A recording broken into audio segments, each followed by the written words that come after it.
Electrochemistry के last video में हम लोगों ने electromotive force, EMF of the cell and cell potential तक हम लोगों ने डिस्कस कर लिया था। और आज हम लोग इस वीडियो में इलेक्ट्रोकेमिकल सीरीज के बारे में डिस्कशन करने जा रहे हैं। तो इस पर हम लोगों ने इलेक्ट्रोकेमिकल सीरीज के कुछ एलिमेंट्स सामने यहाँ पर लिख रखे हैं। यहाँ पर ये इलेक्ट्रोड की रिएक्शंस है, लेकिन ये जो सीरीज है ये सीरीज को हमने स्टैंडर्ड रिडक्शन पोटेंशियल के बेस पर रखा है, क्योंकि अब इसमें जैसे जो स्टैंडर्ड रिडक्शन पोटेंशियल है वो अगर हम नेगेटिव साइन में कर देते हैं तो स्टैंडर्ड ऑक्सीडेशन पोटेंशियल भी हो जाता है। लेकिन जो आईयूपीएसी के अकॉर्डिंग है तो आईयूपीएसी ने स्टैंडर्ड रिडक्शन पोटेंशियल को ही स्टैंडर्ड माना है, ऑक्सीडेशन पोटेंशियल को स्टैंडर्ड नहीं माना है।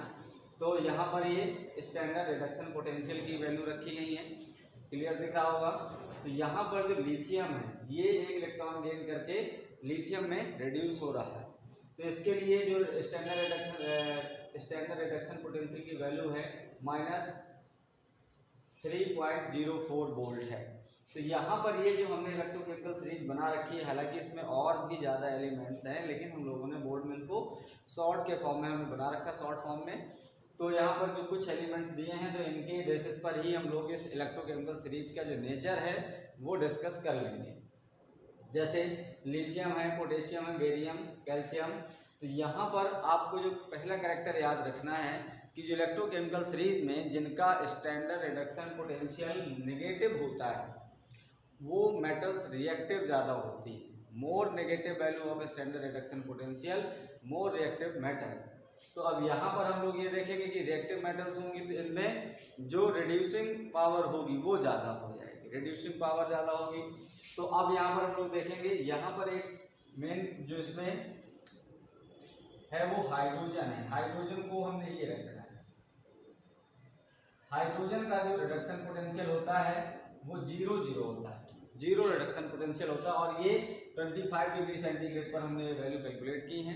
तो ये 25 डिग्री सेंटीग्रेड पर जो एलिमेंट्स या जो मेटल्स हाइड्रोजन के एबव सिचुएटेड होती हैं ECS में, वो मेटल्स जो होती हैं ये डाइल्यूट सॉल्यूशन से हाइड्रोजन रिप्लेस करती हैं। मतलब ऐसी मेटल्स जो ECS में इलेक्ट्रोकेमिकल सीरीज में हाइड्रोजन से एबव सिचुएटेड हैं तो वो डाइल्यूट एसिड से रिएक्शंस करके या एसिड से रिएक्शंस करके हाइड्रोजन गैस रिप्लेस करती हैं। जबकि जो मेटल्स इस ECS में हाइड्रोजन से जिनका रिडक्शन पोटेंशियल जो होता है वो ज़्यादा होता है, पॉजिटिव होता है, तो ऐसी मेटल्स एसिड से हाइड्रोजन गैस रिप्लेस नहीं करती। अब हम लोग देख लेते हैं कुछ और कैरेक्टर जिसमें एप्लीकेशन आ जाते हैं इलेक्ट्रोकेमिकल सीरीज के। तो हम लोग देख लेते हैं एक दो application. Lower the value of standard reduction potential, greater the tendency to form cation. तो जिसमें जितना लोअर पोटेंशियल होगा, स्टैंडर्ड रिडक्शन पोटेंशियल जितना लोअर होगा उतनी ही ज़्यादा इसमें कैटायन फॉर्म करने की क्षमता होगी। कैटायन फॉर्म करने की मतलब इसमें रिएक्टिविटी ज़्यादा होगी। जैसे मेटल से मेटल आयन बना देना, मेटल से मेटल आयन बनाने में इलेक्ट्रॉन रिलीज हो जाएंगे, मतलब ये रिड्यूसिंग नेचर के होंगे। तो यहाँ पर हम देखेंगे जितनी ज़्यादा लोअर वैल्यू है उसमें इलेक्ट्रॉन डोनेट करने की टेंडेंसी उतनी ही ज़्यादा है। देखो यहाँ पर पहले वाले इसमें इस रिएक्शन से हमको क्या पता चल रहा है कि जो मेटल्स इस इलेक्ट्रोकेमिकल सीरीज में जिनका स्टैंडर्ड रिडक्शन पोटेंशियल कम है तो वो मेटल्स क्या होती हैं, रिड्यूसिंग नेचर की होती हैं, इलेक्ट्रॉन डोनेट जल्दी करते हैं, इलेक्ट्रोपॉजिटिव कैरेक्टर होता है और इनमें रिएक्टिविटी भी ज़्यादा होती है। क्लियर। अभी इन सब का उपयोग हम लोग देखेंगे। इन्हीं के बेसिस पर हम लोग ये जो इलेक्ट्रोकेमिकल सेल है उनके इलेक्ट्रोड और कैथोड डिसाइड करते हैं। अगर इनका हम देखते हैं कि अगर ई सेल जो है स्टैंडर्ड पोटेंशियल जो सेल का है वो अगर पॉजिटिव आता है तो रिएक्शन स्पॉन्टेनियस होती है, और वो रिएक्शंस इसके लिए जो डेल्टा जी आता है वो नेगेटिव आता है। दूसरा, reducing character decrease down the series. तो सीरीज में टॉप टू बॉटम चलने पर जो रिड्यूसिंग नेचर होता है, रिड्यूसिंग कैरेक्टर जो होता है वो कम होता जाता है। टॉप में रिड्यूसिंग कैरेक्टर ज़्यादा होता है क्योंकि इनके स्टैंडर्ड रिडक्शन पोटेंशियल कम होते हैं। जिस मेटल का स्टैंडर्ड रिडक्शन पोटेंशियल जितना कम होता है वो उतनी ही ज़्यादा रिड्यूसिंग नेचर की होती हैं। सेकेंड, इसमें और देखें,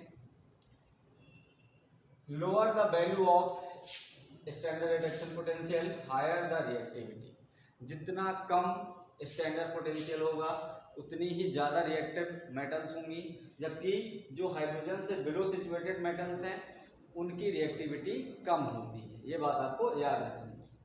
अब आ जाते हैं determination of EMF of the cell. तो हम किसी भी सेल का ईएमएफ कैसे डिटर्मिनेट कर सकते हैं, ये आपको इन फार्मूले से आपको कैलकुलेट कर लेना होता है, क्योंकि यहाँ पर जब भी हम इलेक्ट्रोकेमिकल सेल लेते हैं तो एक कैथोड होता है और एनोड होता है। तो किसमें ऑक्सीडेशन किसमें रिडक्शन होगा, ये हम लोगों ने लास्ट वीडियो में लेक्चर में डिस्कस कर लिया था। लेकिन अब हम लोग यहाँ पर देखते हैं ईएमएफ ऑफ द सेल अगर हम कैलकुलेट करना चाहते हैं तो कैथोड माइनस एनोड कर सकते हैं। कैथोड माइनस एनोड ये सेल का पोटेंशियल है, जबकि यहाँ पर ये हाफ सेल्स का या इलेक्ट्रोड पोटेंशियल। इलेक्ट्रोड पोटेंशियल में कैथोड का इलेक्ट्रोड पोटेंशियल और एनोड का इलेक्ट्रोड पोटेंशियल को हम लोग माइनस कर देंगे तो सेल का ईएमएफ आ जाता है, इलेक्ट्रोमोटिव फोर्स आता है। ईएमएफ ऑफ द सेल हम कैलकुलेट कर सकते हैं। अगर कोई सेल रिएक्शंस दे रखी है तो इसमें राइट माइनस लेफ्ट करके भी हम लोग कर सकते हैं इसमें। और अगर हम ऑक्सीडेशन रिडक्शन में देखना चाहेंगे तो यहाँ पर हम लोग इनको EMF of the cell reduction plus oxidation, या इसी को हम लोग इंटरचेंज कर देंगे तो oxidation minus reduction, oxidation minus reduction. क्योंकि आप जानते हैं कि जो रिडक्शन पोटेंशियल होता है, रिडक्शन पोटेंशियल इक्वल होता है बट अपोजिट साइन होता है ऑक्सीडेशन पोटेंशियल के। ऑक्सीडेशन पोटेंशियल ये बात आपको याद रखनी है। रिडक्शन पोटेंशियल ऑक्सीडेशन पोटेंशियल के इक्वल बट अपोजिट साइन पे होता है, ये बात आपको याद रखनी है। अगर हमने किसी इलेक्ट्रोड का, उन्होंने दोनों इलेक्ट्रोड का रिडक्शन पोटेंशियल दे रखा है, तो जिसमें जो मेटल्स एवो सिचुएटेड होगी वो क्या हो जाएगा, जैसे जिंक और कॉपर में है तो जिंक क्या हो जाता है, ऑक्सीडाइज हो जाता है, कॉपर रिड्यूस हो जाता है। तो अगर दोनों का रिडक्शन पोटेंशियल दे रखे हैं तो इनमें से एक को हम चेंज कर लेंगे साइन अपोजिट करके। साइन अपोजिट करने के बाद हमें ऑक्सीडेशन को रिडक्शन में कन्वर्ट कर सकते हैं और रिडक्शन को ऑक्सीडेशन में कन्वर्ट किया जा सकता है। तो ये हमारे इलेक्ट्रोकेमिकल सीरीज के कुछ एप्लीकेशन हैं और ये इलेक्ट्रोकेमिकल सीरीज है। हालांकि ये जो सीरीज है इसमें कंप्लीट मेटल्स नहीं दिए गए हैं, इनको हमने शॉर्ट फॉर्म में लिखा है। और जो इनमें और भी मेटल्स आते हैं तो इनको हम लोग वैसे आप किताब से देख सकते हैं, वैसे हमने इनको थोड़े से इसमें लिख दिए हैं ताकि आपको समझ में आ जाए या इनके ट्रेंड्स हम समझ पाएँ कि किस मेटल का कैसे, ये हाइड्रोजन है और इसके जो बिलो हैं उनको हम कैसे कैलकुलेट कर सकते हैं या कैसे उनको हम देख सकते हैं, और इनको हम लोग कैसे इनकी रिएक्टिविटी को देख सकते हैं। तो इसको नोट कर लेंगे, फिर हम लोग देखते हैं कुछ और एप्लीकेशन। नोट कर लें इसको। चलिए हम देखते हैं अब इसका एक और एप्लीकेशन। जैसे हम लोग देखते हैं इसमें जनरली क्वेश्चन पूछा जाता है, बोर्ड्स में कई बार पूछा गया है कि जैसे हम लोग कॉपर सल्फेट के सॉल्यूशंस में, कॉपर सल्फेट ब्लू कलर का सॉल्यूशंस है, कॉपर सल्फेट के सॉल्यूशंस में अगर हम लोग आयरन डाल देते हैं, आयरन का अगर पीस डाल देते हैं तो उसका जो कॉपर सल्फेट का सॉल्यूशन का जो कलर है वो डिसअपीयर हो जाता है। उसका रीजंस क्या है, तो यहाँ पर हम लोग ये देखते हैं कि जो एबव सिचुएटेड मेटल्स हैं, आयरन और ये कॉपर, तो जितने भी एबव सिचुएटेड मेटल्स हैं जिनको हम हायर मेटल कह सकते हैं इसमें ECS के हिसाब से, तो हायर मेटल्स जो होती हैं वो लोअर मेटल्स को उनके साल्ट के एक्वस सॉल्यूशन से रिप्लेस कर देती है। देखें, जैसे हमने कहा कि अगर सॉल्यूशन कॉपर सॉल्ट का है, कॉपर सल्फेट है,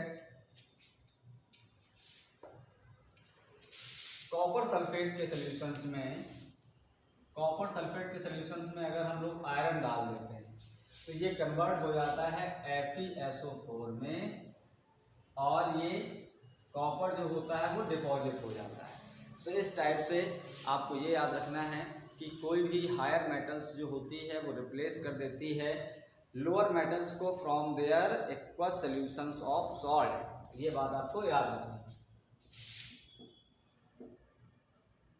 higher metals replace lower metals from their aqueous solution of salt। इसका मीन्स यहाँ पर ये है कि जो ECS में हायर पोजीशन पे मेटल्स हैं वो अपने से लोअर पोजीशन पे सिचुएटेड मेटल्स को उनके सॉल्ट के सॉल्यूशन से उनको रिप्लेस कर देती है। इसलिए यहाँ पर कॉपर सल्फेट के सॉल्यूशंस का जो कलर था वो ब्लू कलर था, जबकि यहाँ पर आयरन सल्फेट जो होता है वो ब्लू कलर का नहीं होता, इसलिए ब्लू कलर डिसअपीयर हो जाता है। तो ये आपका क्वेश्चन यहाँ से कंप्लीट हो सकता है। अब हम लोग देख लेते हैं नेक्स्ट क्वेश्चन। नेक्स्ट क्वेश्चन जो आता है हम लोगों के stability of oxide, stability of metal oxide भी हम लोग इसी से कैलकुलेट कर सकते हैं। एक्चुअल में ये ECS जो है वो बहुत ब्रॉड कॉन्सेप्ट की थ्योरी है, तो इसमें हम लोग कुछ एप्लीकेशंस यहाँ पर देख रहे हैं। जैसे हम लोगों ने ये कहा रिएक्टिविटी के बेस पर, अब हम लोग देख लेते हैं nature of oxide stability. Stability of metal oxide. इसमें हम लोगों को ये देखना होता है कि मेटल ऑक्साइड जो होते हैं वो मेटल के इलेक्ट्रोपॉजिटिव कैरेक्टर पर डिपेंड्स होते हैं कि ऑक्साइड का जो स्टेबिलिटी नेचर है। कोई भी मेटल्स जितना ज़्यादा इलेक्ट्रोपॉजिटिव होगा उसमें इलेक्ट्रॉन डोनेट करने की जितनी ज़्यादा टेंडेंसी होगी उसके ऑक्साइड उतने ही ज़्यादा स्टेबल होते हैं। जैसे हम लोगों ने ये कहा कि जैसे हम लोगों ने कहा है कि AgO, मतलब यहाँ पर हमने सिल्वर का लिया है, HgO है, और इसी में हम लोग मान लेते हैं कि जैसे सोडियम का ऑक्साइड है Na2O है। इनमें से जो मेटल्स जितने कम सिचुएशन पे, या ये कह सकते हैं कि किसी भी मेटल्स का स्टैंडर्ड रिडक्शन पोटेंशियल जितना ज़्यादा होता है उनके ऑक्साइड उतने ही कम स्टेबल होते हैं। जैसे हम लोग इनमें देखेंगे AgO या HgO में अगर हम इनके ऑक्साइड देखते हैं तो गर्म करने पर इनके हम 2 मोल्स ले लेते हैं, तो यहाँ पर ये ये Ag में कन्वर्ट होके ऑक्सीजन रिलीज कर देता है और ये Hg में कन्वर्ट होके ऑक्सीजन रिलीज कर देते हैं। तो यहाँ पर क्यों? क्योंकि यहाँ पर इनके इलेक्ट्रोपॉजिटिव कैरेक्टर कम हैं, यहाँ पर इनके इलेक्ट्रोपॉजिटिव कैरेक्टर ECS के अकॉर्डिंग कम है, तो इनके जो ऑक्साइड होते हैं वो उतने ज़्यादा स्टेबल नहीं होते हैं। इनको हीट करने पर इनके ऑक्साइड जो होते हैं वो अपघटित हो जाते हैं, डिकम्पोज हो जाते हैं। जबकि सोडियम के और भी जितने भी, जैसे सोडियम है, मैग्नीशियम है, कैल्शियम है, पोटेशियम है, जितने भी हायर मेटल्स होते हैं या जिनके स्टैंडर्ड रिडक्शन पोटेंशियल नेगेटिव होते हैं, कम होते हैं, उनमें इलेक्ट्रोपॉजिटिव कैरेक्टर ज़्यादा होता है। तो इसलिए जिनके इलेक्ट्रोपॉजिटिव कैरेक्टर ज़्यादा होंगे, स्टैंडर्ड रिडक्शन पोटेंशियल नेगेटिव होगा, तो उनके ऑक्साइड जो होते हैं वो हायर टेम्परेचर में भी स्टेबल माने जाते हैं। तो ये गर्म करने पर इनमें नो डिकम्पोजिशन होता है, no decomposition.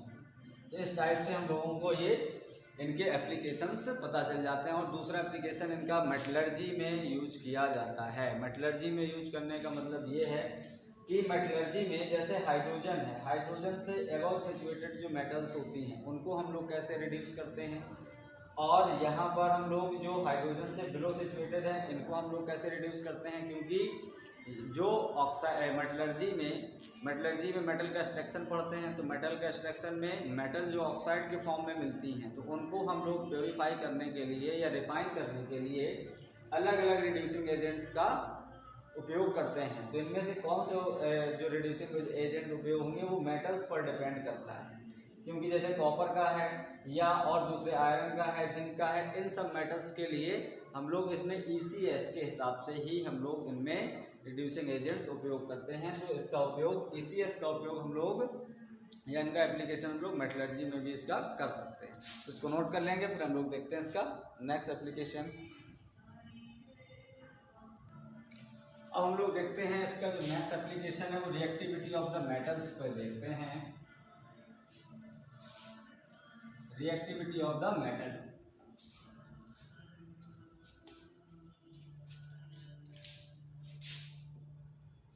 Reactivity of the metals में अगर हम इनकी रिएक्टिविटी देखेंगे तो lower the standard reduction potential higher the reactivity. तो इसी के अकॉर्डिंग हम लोग देख लेते हैं। तो इसमें आपको याद रखना है lower the standard reduction potential, ये स्टैंडर्ड रिडक्शन पोटेंशियल है, हायर द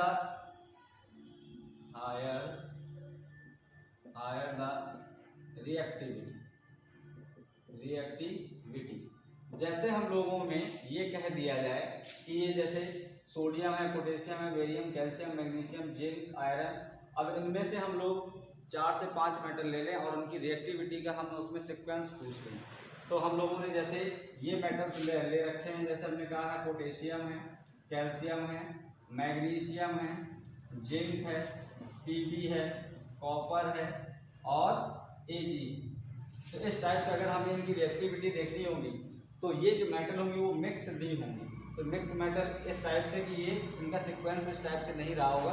तो हम लोग इसमें देख लेते हैं कि इसमें पोटेशियम ज़्यादा रिएक्टिव है, फिर उसके बाद कैल्शियम, फिर मैग्नीशियम, फिर जिंक, उसके बाद हम लोग देख लेंगे कि आयरन, जिंक के बाद पीबी, फिर उसके बाद हम लोग कॉपर देखेंगे, सीयू, फिर उसके बाद एजी।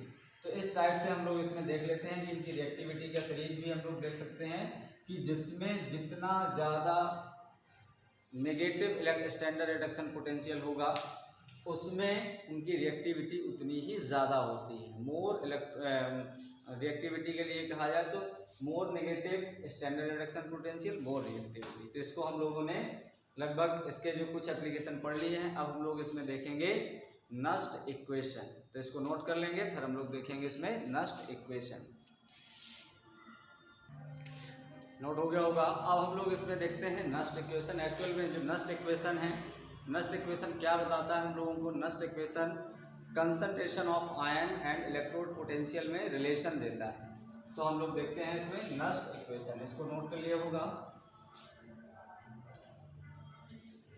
अब हम लोग देखते हैं Nernst equation.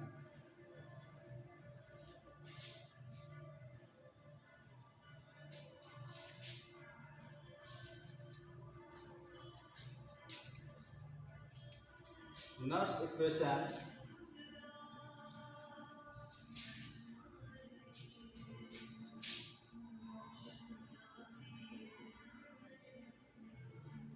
Nernst equation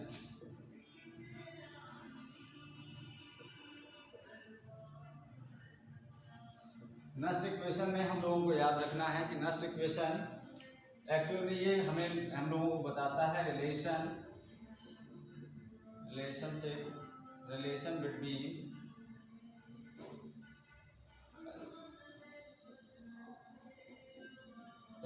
between concentration of ion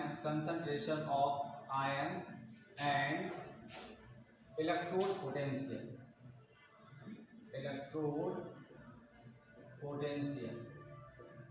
actual में जो नस्ट इक्वेशन है वो हम लोगों को इलेक्ट्रोड पोटेंशियल और कंसंट्रेशन ऑफ आयंस में हम लोगों को रिलेशन बताता है।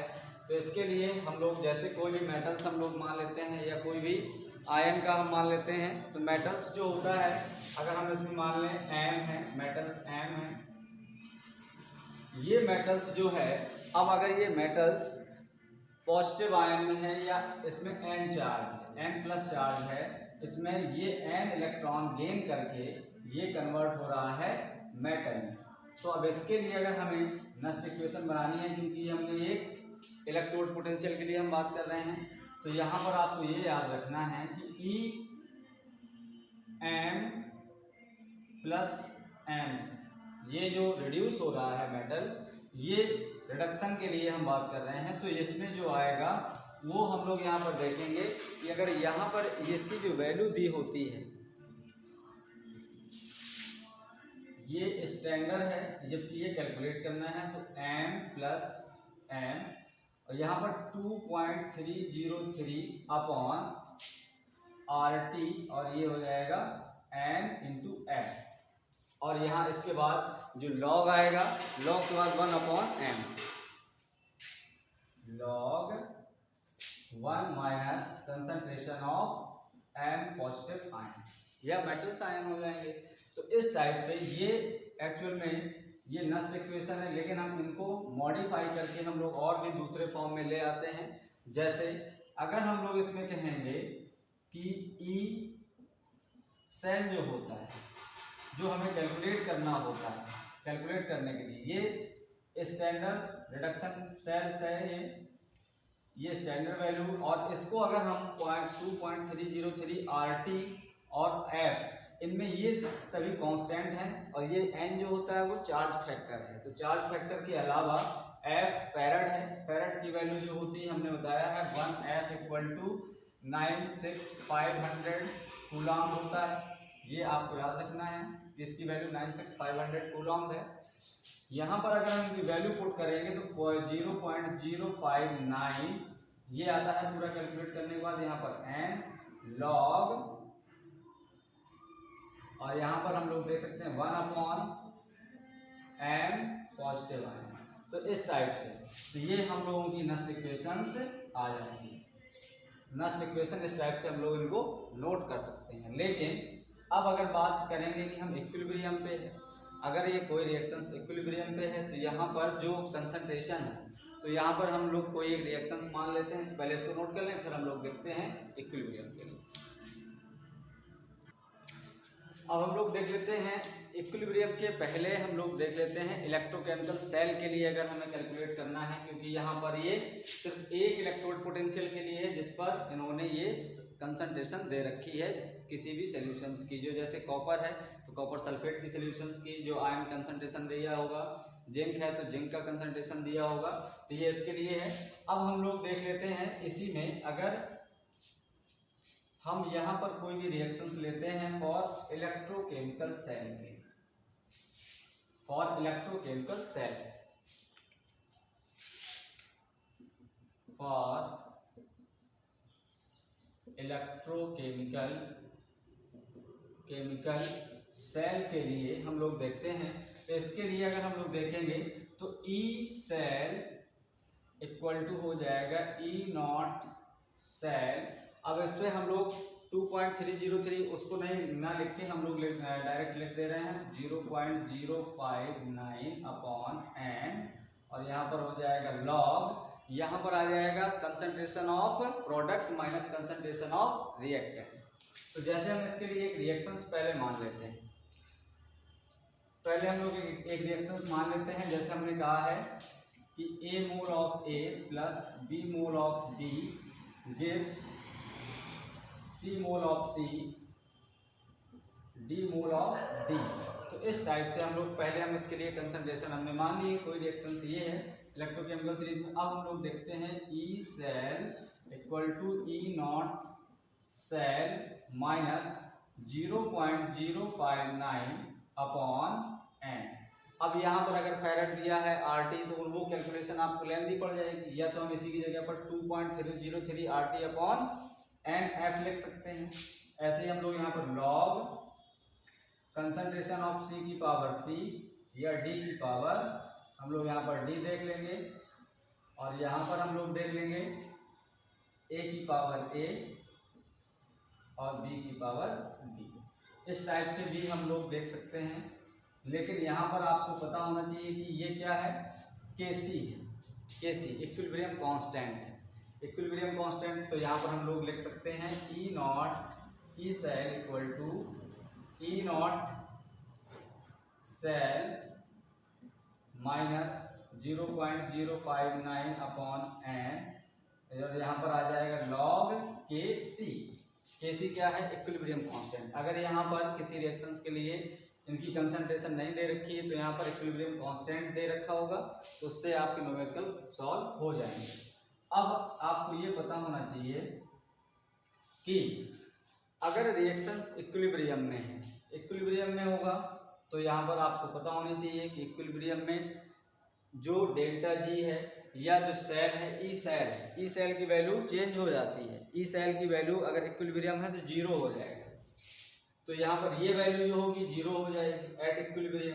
तो यहाँ पर E इक्वल टू हो जाएगा, यहाँ पर इसकी वैल्यू हो जाएगी। तो पहले इसको नोट कर लें, फिर हम लोग देखते हैं। तो अब हम लोग देखते हैं कि अब एट इक्विलिब्रियम, अगर हम कहेंगे एट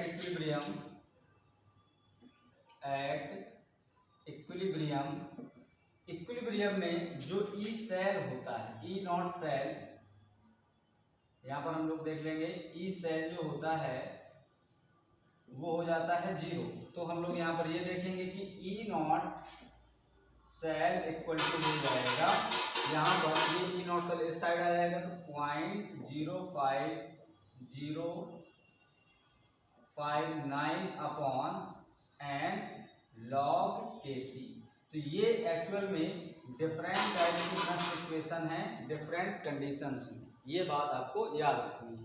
तो ई सेल के लिए अगर कहा जाएगा तो इक्विलिब्रियम में ई सेल 0 हो जाएगा, तो ये ई नॉट सेल इस साइड आ जाएगा और इसको हम लोग ऐसे कैलकुलेट कर लेंगे। अब इसी से मिलता जुलता हम लोगों के पास एक फार्मूला और है जो delta G, Gibbs free energy और जो ई सेल के बारे में हम लोगों को रिलेशन देता है। तो वो आपको फार्मूला याद रखना है, वो होता है delta G equal to minus N E F. यहाँ पर ई नॉट सेल होता है, ई नॉट सेल होता है, तो delta G equal to minus N E F है। एन चार्ज फैक्टर है, ई जो सेल पोटेंशियल है और एफ जो है फैराडे 96500 इसकी वैल्यू होती है। ये चीज़ आपको याद रखना है, ई नॉट सेल है इस जगह पे, ई नॉट सेल। डेल्टा जी क्या है, गिब्स फ्री एनर्जी है या गिब्स एनर्जी है। तो गिब्स फ्री एनर्जी और ई सेल में हम लोग देखते हैं कि अब इनमें क्या क्या सिचुएशंस क्रिएट हो सकती हैं, इसको नोट कर लें फिर हम लोग देखते हैं।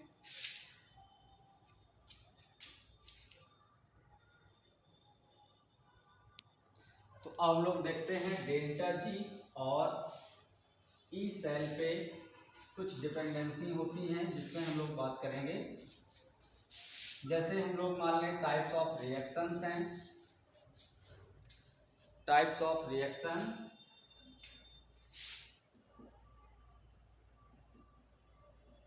टाइप्स ऑफ रिएक्शन है और यहाँ पर हम लोग मान लेते हैं ये डेल्टा जी है, डेल्टा जी नॉट, और ये है ई नॉट सेल। और यहाँ पर हम लोगों को देखना है, ये हमने मान लिया टाइप्स ऑफ रिएक्शन है और यहाँ पर टाइप ऑफ सेल देख लेते हैं। टाइप्स ऑफ सेल एक्चुअल में हम लोग ये देखते हैं कि कौन सी रिएक्शंस के सेल्स में हो सकती है। जैसे टाइप्स ऑफ रिएक्शंस में spontaneous reactions, non spontaneous reaction और यहाँ पर इक्विलिब्रियम। तो यहाँ पर जो डेल्टा जी की वैल्यू है, डेल्टा जी नॉट की वैल्यू जो है वो स्पॉन्टेनियस रिएक्शंस के लिए नेगेटिव होती है। डेल्टा जी नॉट की वैल्यू नेगेटिव होती है और इसके लिए ई सेल पॉजिटिव आता है। और ये जो रिएक्शंस है ये पाई जाती है इलेक्ट्रोकेमिकल सेल में या गैल्वेनिक सेल में। गैल्वेनिक सेल या इसी को हम लोग इलेक्ट्रोकेमिकल सेल भी कहते हैं, इलेक्ट्रोकेमिकल सेल में पाई जाती है, याद रखिएगा। अब अगर हम देखते हैं नॉन स्पॉन्टेनियस रिएक्शंस के लिए, तो नॉन स्पॉन्टेनियस के लिए डेल्टा जी होता है पॉजिटिव होता है और यहाँ पर ई सेल की वैल्यू नेगेटिव हो जाती है। तो ये जो रिएक्शंस है ये इलेक्ट्रोलाइटिक सेल्स में पाई जाती है। इलेक्ट्रोलाइटिक सेल, हम लोगों ने इलेक्ट्रोकेमिकल सेल्स, गैल्वेनिक सेल या डेनियल सेल, ये तीनों एक चीज़ें होती हैं। जबकि इलेक्ट्रोलाइटिक सेल्स हम लोगों ने फर्स्ट लेक्चर में पढ़ा है, तो फर्स्ट लेक्चर से वहाँ पर देख लें कि जो इलेक्ट्रोलाइटिक सेल्स है वो electrochemical cell, Daniell cell, electrochemical cell या गैल्वेनिक सेल से डिफरेंट है। इक्विलिब्रियम में ये 0 हो जाता है, ये 0 हो जाता है और ये पाया जाता है डेड सेल। सेल जब वर्किंग नहीं होता है, जब सेल में कोई वर्किंग नहीं होती है तो उसमें delta G 0, E naught cell 0 हो जाता है और सेल डेड हो जाता है। जबकि जब सेल वर्किंग में होता है तो अगर स्पॉन्टेनियस रिएक्शंस है तो डेल्टा जी नेगेटिव होगा और ये पॉजिटिव होगा। अभी आप जब उसमें देखेंगे कि अगर ई नॉट सेल कैलकुलेट करने पर अगर हमें कैथोड माइनस एनोड या ऑक्सीडेशन माइनस रिडक्शन करके अगर इसमें आंसर पॉजिटिव आता है तो रिएक्शंस पॉसिबल होती है, स्पॉन्टेनियस होती है, अदरवाइज रिएक्शन पॉसिबल नहीं होती है और वो नॉन स्पॉन्टेनियस होती है। तो उसको नोट कर लें। फिर हम लोग नेक्स्ट इक्वेशन की, अभी तक हमने जितने भी डिफरेंट टाइप्स देखे हैं उनमें से एक टाइप्स हम और देख लेते हैं, जैसे जिसमें हाइड्रोजन कंसंट्रेशन होता है। हाइड्रोजन के इलेक्ट्रोड्स यूज किए जाते हैं, तो हाइड्रोजन के जब भी इलेक्ट्रोड्स यूज किए जाएंगे उसमें प्रेशर आता है, क्योंकि हाइड्रोजन जो होता है इलेक्ट्रोड के फॉर्म में यूज होता है, तो प्लेटिनम मेटल्स में एब्जॉर्ब करके उसका उपयोग किया जाता है। क्योंकि हाइड्रोजन जो है वो गैसेस फॉर्म में है, तो गैसेस फॉर्म में इलेक्ट्रोड कैसे बनाए जा सकते हैं, तो उनको प्लेटिनम मेटल्स की हेल्प से उनमें एब्जॉर्ब करा के उनका बनता है इलेक्ट्रोड। तो ऐसे ही हम लोग देख लेते हैं एक और फॉर्म, जिसमें हम लोग देखते हैं प्लेटिनम के लिए, उसमें हाइड्रोजन इलेक्ट्रोड के लिए अगर हम बात करेंगे, इलेक्ट्रोड पोटेंशियल सेल में अगर यहाँ पर प्रेशर दे रखा है तो प्रेशर में हम लोग देखते हैं कि ई सेल इक्वल टू होता है यहाँ पर ई नॉट सेल माइनस, इसी को चाहे वैसे लिखते हैं हम 2.303 RT अपॉन NF और यहाँ पर log P2 अपॉन P1। इस टाइप से भी हम इनको लिख सकते हैं जैसे हम लोगों ने वहाँ पर लिखा था। अगर कंसंट्रेशन दे रखा है तो C2 अपॉन C1 लिख सकते हैं, और अगर कंसंट्रेशन दे रखा है तो यहाँ पर C2 अपॉन C1 दे सकते हैं। जैसे किसी और दूसरे सेल्स के लिए है तो ये भी नेक्स्ट इक्वेशन है, और इसी को हम लोग E cell equal to E naught cell minus 2.303 है, इसी को हम वैल्यू को चेंज कर दे रहे हैं 0.059 upon N log C2 upon C1 भी लिखा जा सकता है इस टाइप में।